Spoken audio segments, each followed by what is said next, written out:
Hey guys, well today, first of all I wanted to let you know, yay, we got a new grandson a couple days ago. And those of you that have been there, you know, I was really emotional. And then when they told us what they named him, this grandma lost it. And what an honor. They named him after our son that passed away 8 years ago. And his middle name is her grandfather, who passed away not too long after our son did, actually. And then her brother's name is also the same as our son's name. So it's just a good old family name. And the other thing about her brother and our son, they were lifelong friends. Our son was in her brother's wedding, and then her brother was our son's pallbearer. So, you know, it's just family. Anyway, today I have 3 kitchen tools, I'll call them. And I thought, well, I'll just go over them with you because I think I'm going to use them this week in some videos. And I'll explain each of them, and maybe you can understand why I made the mistakes that I made, but we're used to me doing that, right? All right, let's get the camera turned around and I'll show you what I've got. Okay guys, I wanted to show you, these all look a bit similar, but boy, they are different, and I learned that the hard way. I'm gonna start over here. This is an old, you can still buy them, but this is an old waffle iron. I don't even remember where we found it, probably in one of our old sheds or something, but it was nasty. It was really in bad shape, and it actually sat outside on the potbelly stove for years and years before I brought it in and kind of learned how to refinish cast iron. So, you know, this sets directly over the flame, the campfire, whatever you choose to cook with. And, you know, some of them are connected, hinged, but this one isn't. It's older. Pour your batter in there just like you would expect, and then you just turn it. And I have used this a few times since I refinished it, but I don't make waffles that often. But anyway, it just sets on my stove. You've probably seen it in some of my videos, and it just sits there all the time. This is a Scandinavian Kroomkaka iron.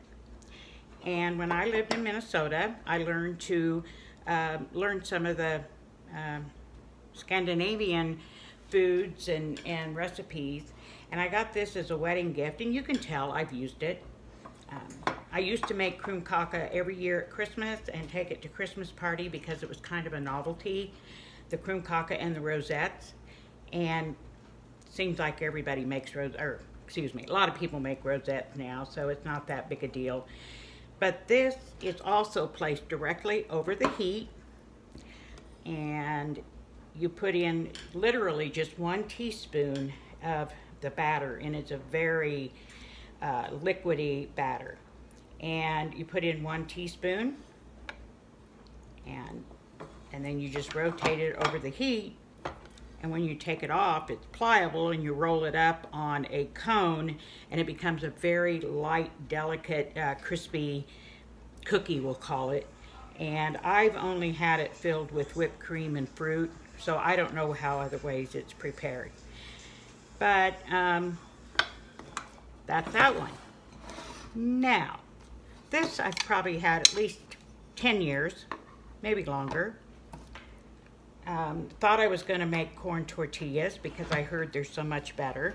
And the first time I made them was kind of a comedy of errors, which is nothing new for me. You can tell I've used it a lot, right? Shiny new. On the bottom you can see, if you look real close, there's burner marks, and I'll explain that.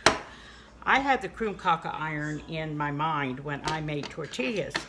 So the only instructions that came with it was put a piece of wax paper here, put the dough ball here, another wax paper here.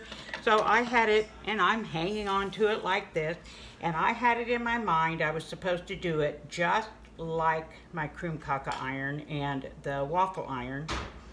And I had a heck of a time. I couldn't figure out why the wax paper is burning. Oh, what a mess. And when I told my friends what I did, they just laughed and laughed. Now we have YouTube tutorials, so I learned that way. But that's one of my projects today. I think I'm going to make some corn tortillas. I did a little practice a couple days ago and just made like 4 of them. So I'm going to make a batch of tortillas, and maybe just for the fun of it, I'll make some cream caca. Not, well, I take that back. I do a whole bunch of projects on the same day. But after lunch, we'll have, let's make some corn tortillas together and see if they flop. All right, guys. I just wanted to point these out to you because I think these are fun little tools in the kitchen.